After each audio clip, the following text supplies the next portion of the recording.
Biden administration is committed to making sure that we are putting together the full force of government at every single level to ensure that these families, who, by the way, they're not illegal, they're asylum seekers. Lives packed on top of a moving freight train known as the Beast. Migrants seeking a new beginning over the Mexican border.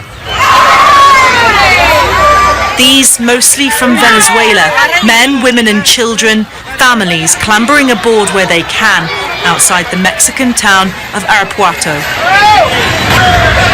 They're part of a new wave of thousands amid a surge in illegal migration to the US.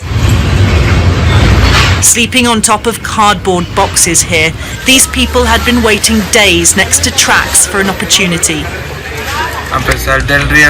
Your VA says, despite the risk we take, I would say we have no alternatives until we reach our destination. Mayala's here too with her partner and 6 children.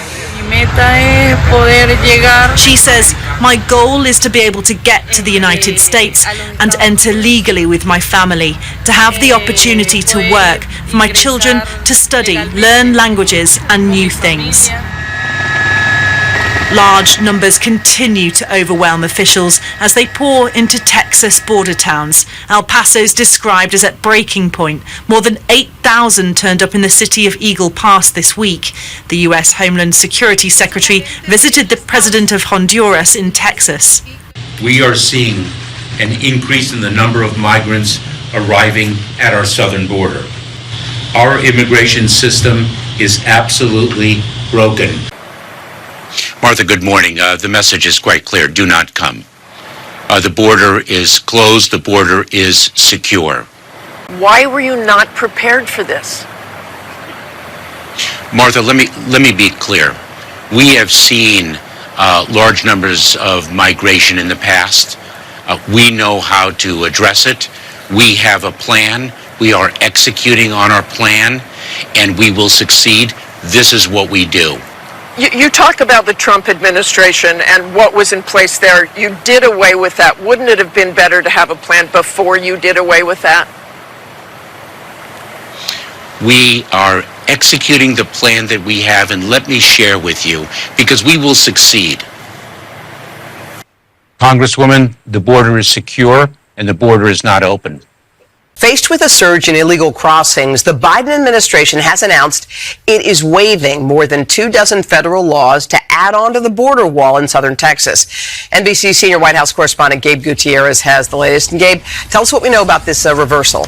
Hi, Hoda. Good morning. This is a striking acknowledgement that changes are needed to stem the migrant influx at the southern border.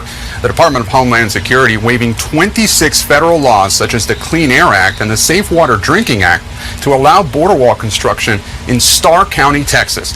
This is a major reversal for President Biden, who, during the 2020 campaign, vowed that not another foot of wall would be constructed under his administration. So I must ask this question. Why in the world did this administration and President Biden basically shred the Trump administration's asylum agreements with Mexico and Central America? This administration's actions have had a direct cause and effect on this humanitarian and border crisis. What was this administration and the president thinking? Congressman, it's nice to see you again, and I'm very proud of the work that we did together when I was the Deputy Secretary and you were the chairman of this very esteemed committee. What the President has committed to, and what I am committed to and execute, is to ensure that we have an immigration system that works and that migration to our country is safe, orderly, and humane.